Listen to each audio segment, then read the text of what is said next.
आज फिर से यह तीसरा एपिसोड है हम लोगों का और काफी लंबा गैप हो गया, लेकिन आपकी भी व्यस्तता कुछ बढ़ गई और मौसम का भी थोड़ा सा मिजाज ऐसा था कि नाक वाक अभी भी बंद ही है सबकी। ठंड है थोड़ा सा आज, लेकिन ठीक है, हल्का धूप भी हुआ है।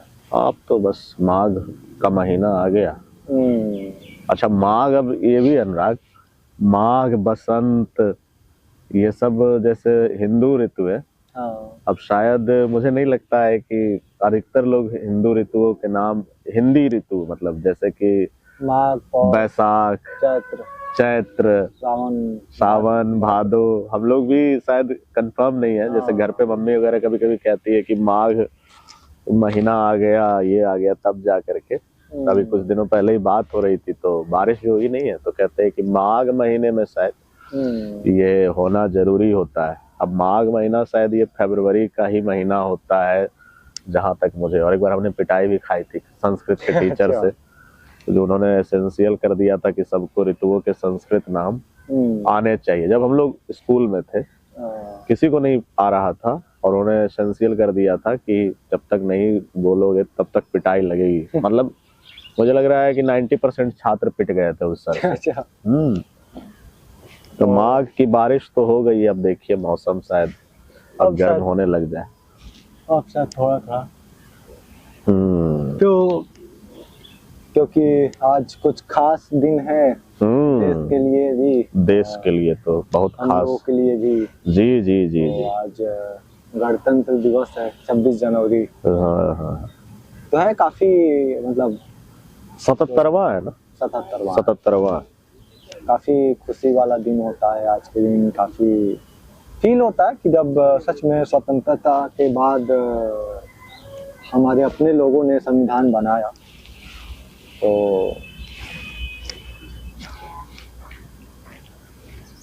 हाँ, मतलब आजादी संविधान बनाया और हम अपने नियम कानून से जी रहे हैं जी। तो काफी बड़ी बात है। देखा जाए तो पता नहीं कितने देश ऐसे होंगे जो सच में इस तरह, जिस तरह की भारत की जो भारत का संविधान है, उस तरह से शायद ही किसी देश का होगा इतना बड़ा, इतना बिल्कुल। मतलब जितनी डाइवर्सिटी है भारत में उसको समेटे हुए। और आज तक मतलब होता ना, कई देशों में संविधान कोलैप्स कर जाता है कुछ ही सालों में, लेकिन भारत का संविधान ऐसा बना, इतना मजबूत बना कि आज तक चल रहा है। बिल्कुल साल हो गए, काफी बड़ी बात है, बहुत बड़ी बात है सच में। नहीं, आप जैसे इस बात को जब बोल रहे हैं ना, तब मैं इस चीज को कभी कभी सच में गंभीरता से सोचा जाए तो वाकई, और जैसे एक हमारे वो, मुझे शायद इकबाल ने कहा था कि यूनान मिस्र रोमा मिट गए सभी, कुछ बात है कि हस्ती मिटती नहीं हमारी। हालांकि उन्होंने कल्चरल एस्पेक्ट से ये बात कही कि यूनान मिस्र रोमा मिट गए सभी, कुछ बात है कि हस्ती मिटती नहीं हमारी। लेकिन सच में जब आप डेमोक्रेसी की बात कर रहे हैं, संविधान की बात कर रहे हैं, तो मुझे लगता है वाकई अपने उसकी बात तो है। क्योंकि अगर इर्द गिर्द भी अभी जो माहौल देख लीजिए, पड़ोस में ही जो चल रहा है, नेपाल की बात कर लीजिए, बांग्लादेश कर लीजिए, अभी ईरान में जो अभी चल रहा है कॉन्फ्लिक्ट की, वहाँ पे बिल्कुल सीज कर दिया है। मतलब जो रोज रिपोर्ट्स आ रही है, फिलिस्तीन इजराइल का कॉन्फ्लिक्ट अलग चल रहा है। मतलब संविधान, जबकि वहाँ इतनी डाइवर्सिटी भी नहीं है बावजूद, मतलब, और हमारे कंट्री में तो संविधान का महत्व और संवैधानिक मूल्यों का महत्व तो खैर कितने गुना बढ़ जाता है। अब जब आपने कहा कि हम लोग अपने अपने हिसाब से जी रहे हैं, तो कभी कभी लगता है कि सच में संवैधानिक मूल्य तो कुछ और है, लेकिन जी रहे हैं सब अपने अपने हिसाब से ही। कोई कहीं कोई संगठन बना लेता है, कोई कहीं किसी के साथ उलझना शुरू कर देता है। मतलब थोड़ा बहुत कभी कभी लगता है कि संवैधानिक मूल्य, और सही बताऊं तो संविधान तो शायद, संविधान हमने भी नहीं पढ़ा। मुझे याद है कि कल आपने, जब हम लोग कार्यक्रम में कर रहे थे अपना, तो आपने कहा था कि संविधान पढ़ना चाहिए। वो मुझे भी लगता है ये बहुत जरूरी है कि संविधान को पढ़ना। और ये भी बोला था संविधान न पढ़ पाए तो कम से कम प्रस्तावना पढ़िए। प्रस्तावना पढ़िए, जी जी जी, प्रस्तावना, जी जी। उद्देश्य है भारत का, भारत के संविधान का जो उद्देशिका है वो तो जानकारी में होना ही चाहिए। प्रस्तावना, जी। और अभी आयरनी ये है ना कि प्रस्तावना शब्द भी बहुत भारी भरकम लगेगा।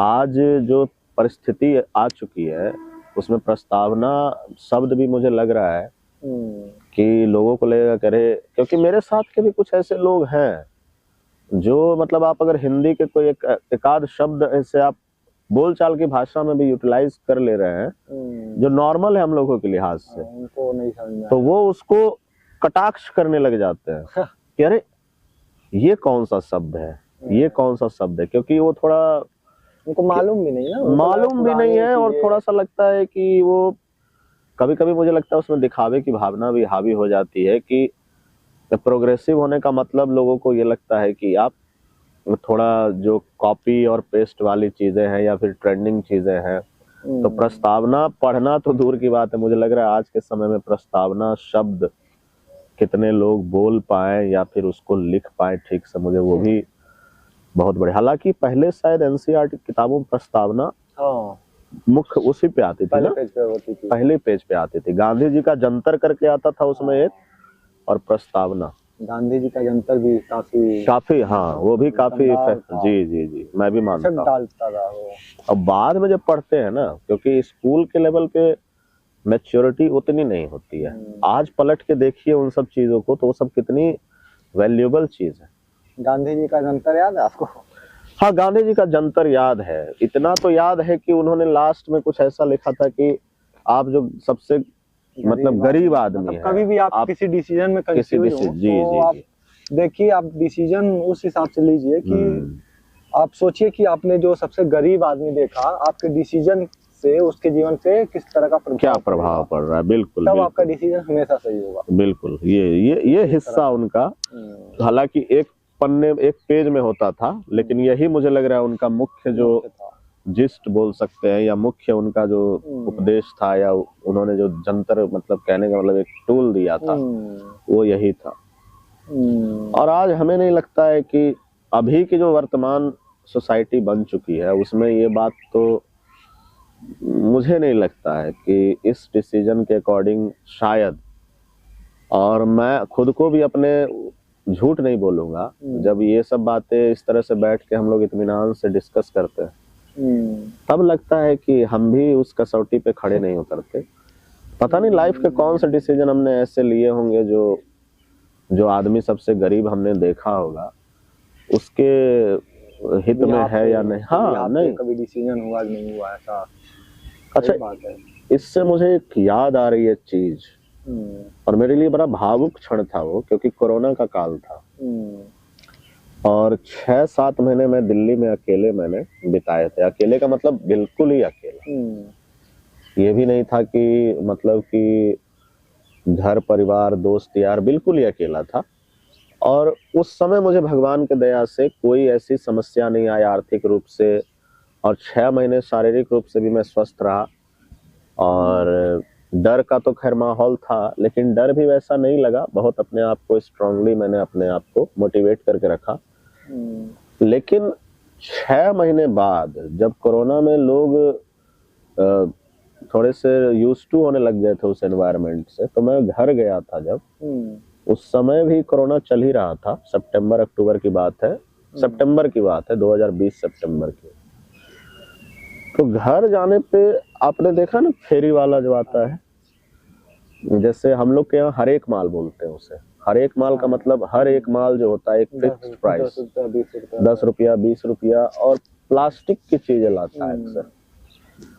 और प्लास्टिक की चीजें लाता था तो एक मुझे लग रहा है किशोर होगा वो। और हमारे यहाँ पे गर्मी थी, मतलब उस समय गर्मी सितंबर में, क्योंकि कभी कभी गर्मी होती है तो बहुत भयानक गर्मी होती है, मतलब उस धूप बहुत तेज होती है, तो किशोर होगा। और मैं उस वक्त एक बिल्ली मैंने उस समय पाल ली थी, मतलब थी तो ऐसे ही घरेलू नहीं थी वो, लेकिन बचपन से उसको देखा वहां तो पालतू हो गई, तो मुझसे बड़ी क्लोज हो गई। मैं उसके लिए कुछ खाने के लिए मैंने सोचा कुछ लिया जाए। तो उसको रोका हर एक माल वाले को, और मम्मी को बुलाया, क्योंकि मुझे इन सब चीजों का उतना आइडिया नहीं था। तो मम्मी ने भाव मोल करके, उसने शायद 50 बोला था, कुछ बोला था, और मम्मी ने भाव मोल करके उस किशोर होगा वो, मतलब वो टीनेजर होगा वो लड़का, साइकिल पे आया था पसीने से तरबतर, और 30 रुपए मम्मी ने शायद वो बार्गेन करके लिया। अच्छा, उसके बाद क्या हुआ, मैं सच बताऊं, मैं मम्मी से यही मैंने कहा कि तुमने क्यों उससे बार्गेन किया। तो मम्मी ने बोला मुझे लगा कि ज्यादा हो रहा है। तो फिर मम्मी ने बोला तुम अगर, मैंने मम्मी को ये कहा कि 50 रुपए अगर क्योंकि 30 रुपए में वो लड़का इतना खुश हो गया था, मैं आपको बता नहीं सकता। कोविड टाइम था ना, कोविड टाइम था, गर्मी थी, साइकिल पे था लड़का, तो 30 रुपए उसके लिए लग रहा था कि वो आज उसकी बहुत बड़ी उपलब्धि हो गई। और उसके बाद मम्मी से ये बात करके मैं बहुत रोया।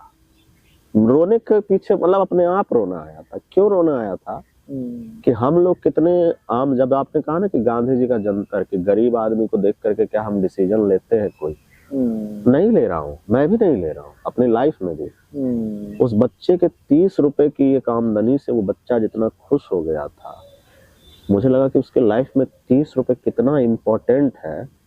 और मम्मी पे उस वक्त गुस्सा आ रहा था कि तुमने वैसे बच्चे से 50 रुपए से 30 रुपए, तुम 50 दे ही देती, हम दे ही देते, तो क्या ही अंतर पड़ जाता हमारे घर के कलेक्टिव इनकम पे या फिर हमारे फाइनेंशियल सिचुएशन पे। लेकिन नहीं कर रहे ना हम लोग, गांधी जी का जंतर कहने के लिए रट ले रहे हैं, जान रहे हैं।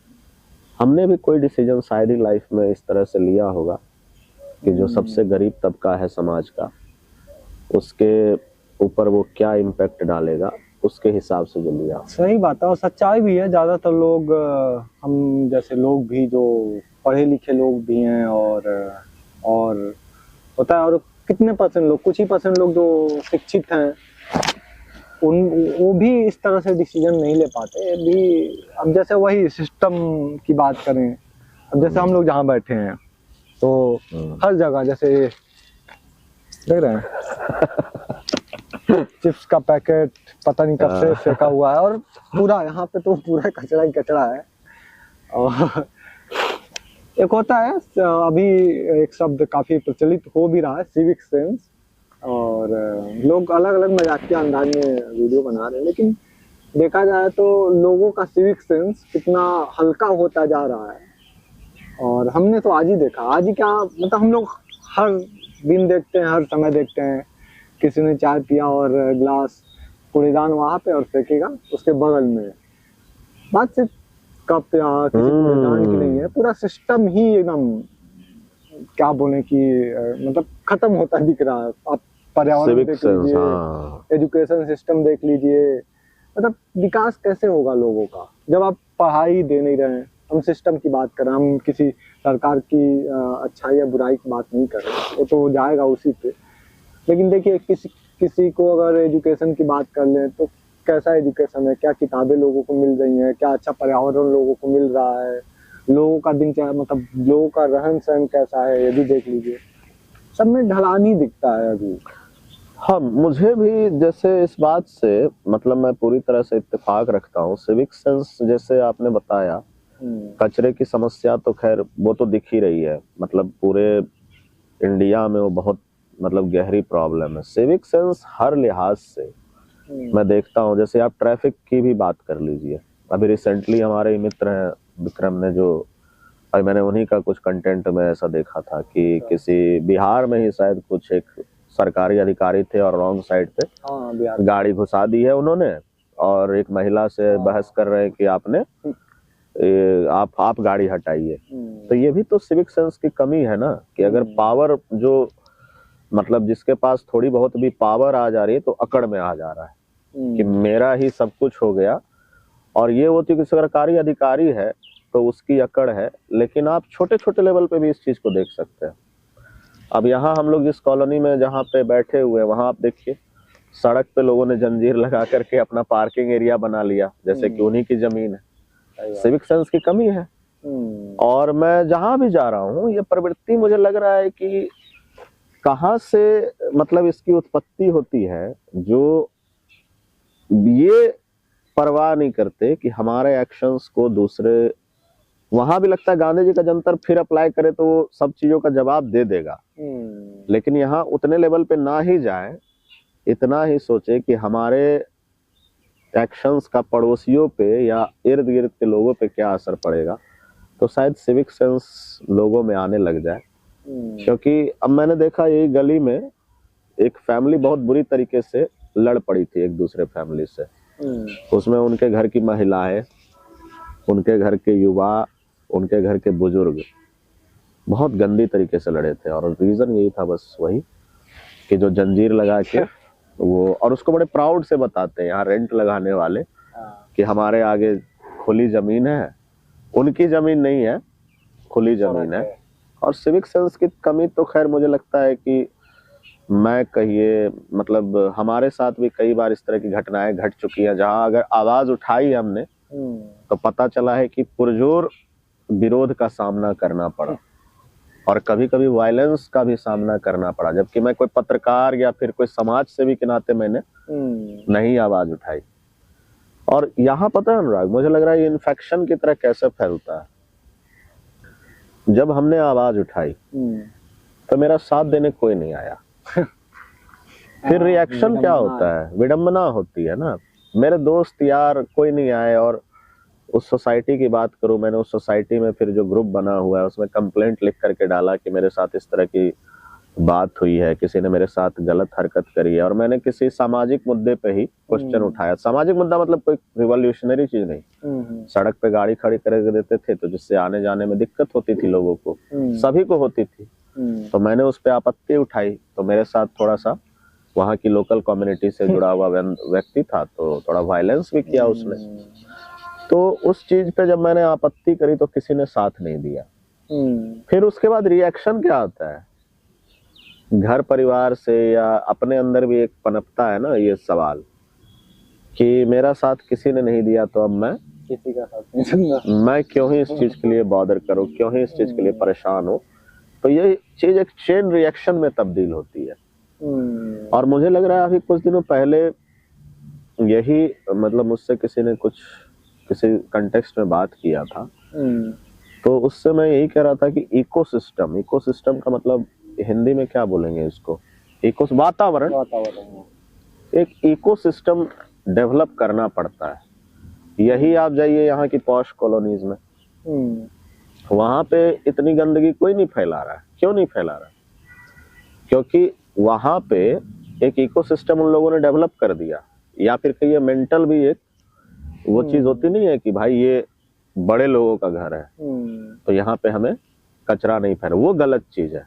लेकिन एक इकोसिस्टम, जैसे मैं एमपी की बात करूं, इंदौर शायद जो क्लीनेस्ट सिटी उसमें, तो इकोसिस्टम एक बनाना पड़ता है। और इकोसिस्टम का हिस्सा समाज में लगता है कि हर एक व्यक्ति होता है। अब जैसे अगर मेरा साथ उस वक्त किसी ने दिया होता तो शायद वो जो सड़क पे गाड़ी खड़ी करने वाली प्रवृत्ति है वो रुक गई होती। सही बात है।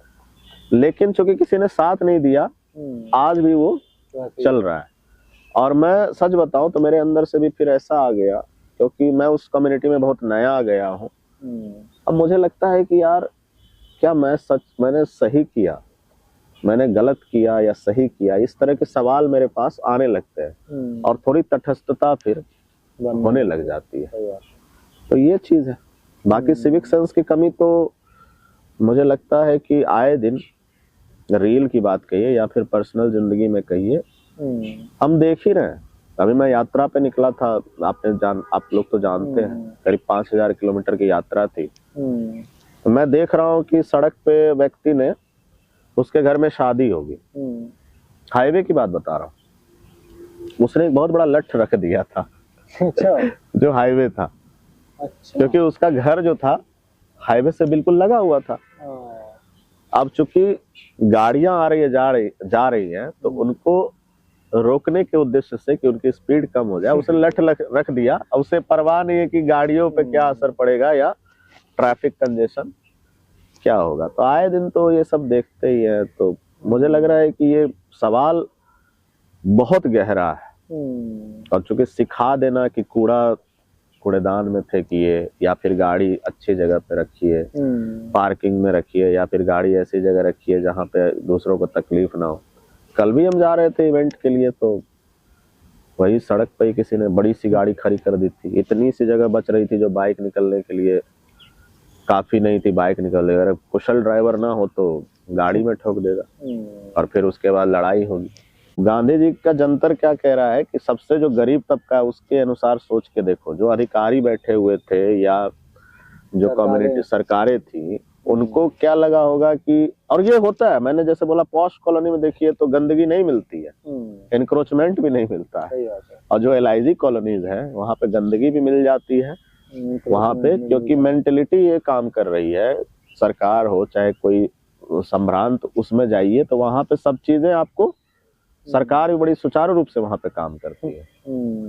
तो वहाँ पे अब इसके पीछे का नेक्सस है क्या है, क्योंकि टैक्स तो खैर सब लोग दे रहे हैं, आई डोंट नो, बट थोड़ा बहुत तो समझ में आ जाता है कि कुछ लोगों की जिंदगी हाशिए पे रख दी जाती है, क्योंकि उनको शायद समाज ऐसा सोच रहा है कि उनकी जिंदगी बचे या ना बचे मतलब नहीं है।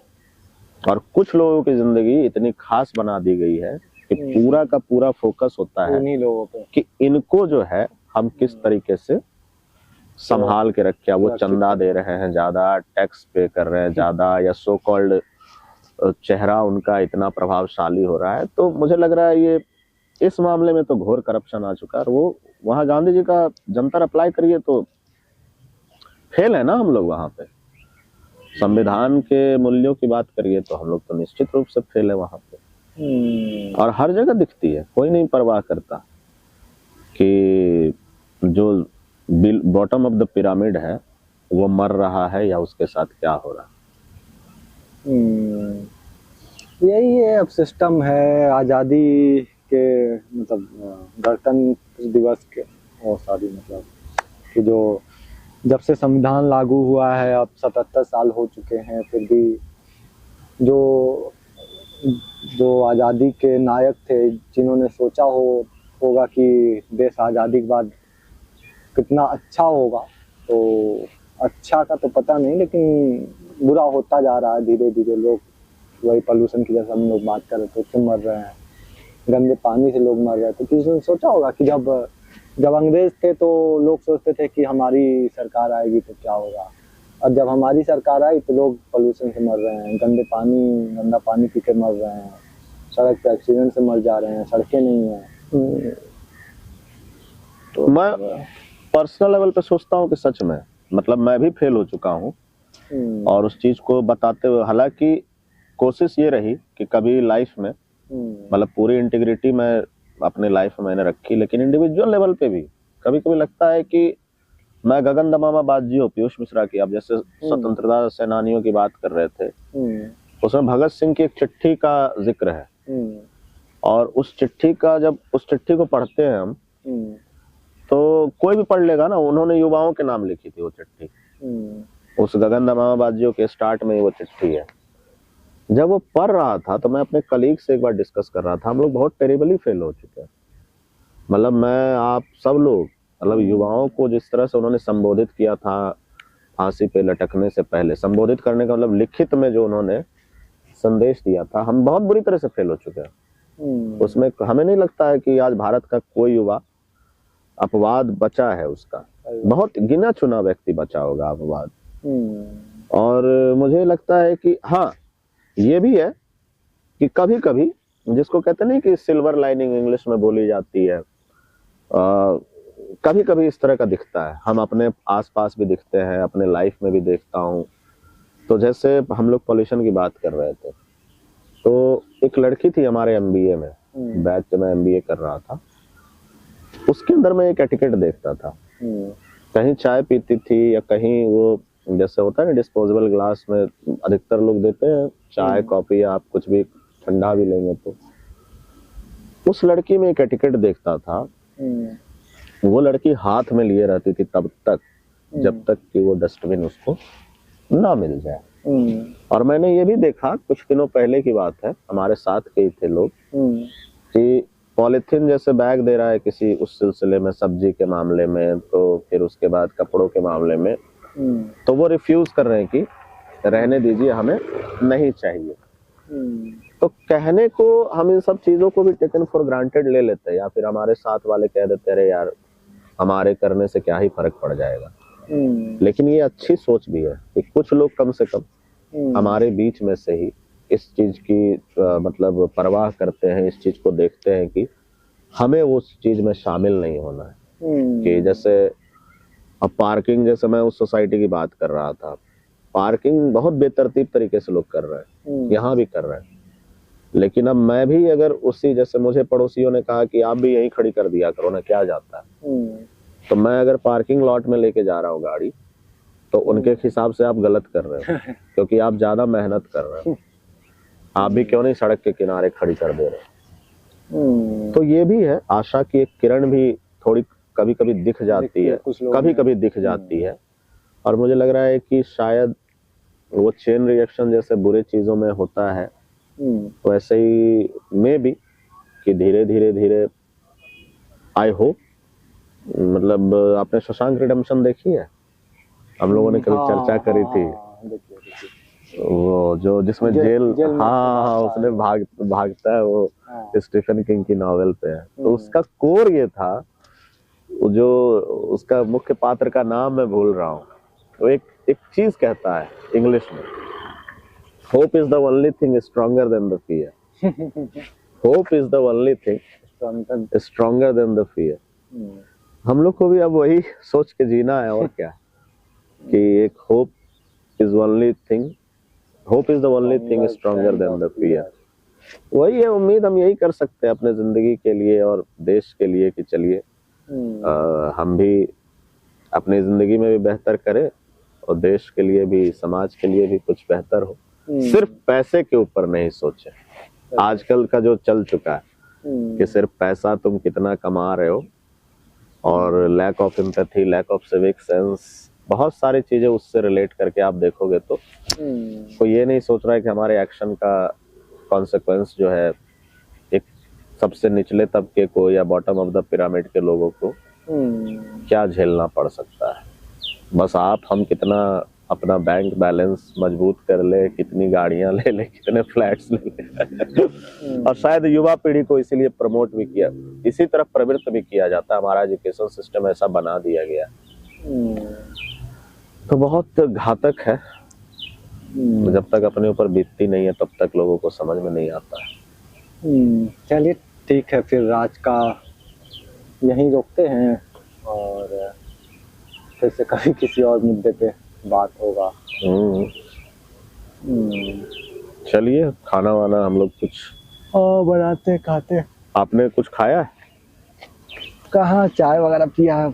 चलिए फिर बना जाए, बना। स्वतंत्रता दिवस पे पहले हम लोग स्कूल में जाते थे तो वो क्या मिलता था, सेवई और बूंदी, यहाँ बोलते हैं हम लोग बुनिया बोलते थे। हमारे यहाँ भी बुनिया देखते हैं, अगर मिलेगा तो थोड़ा मेमोरी को रिलीव किया जाए। चलिए, हमारे यहाँ लड्डू और बुनिया मिलता था। देखते हैं, चलते हैं, थोड़ा देखते हैं।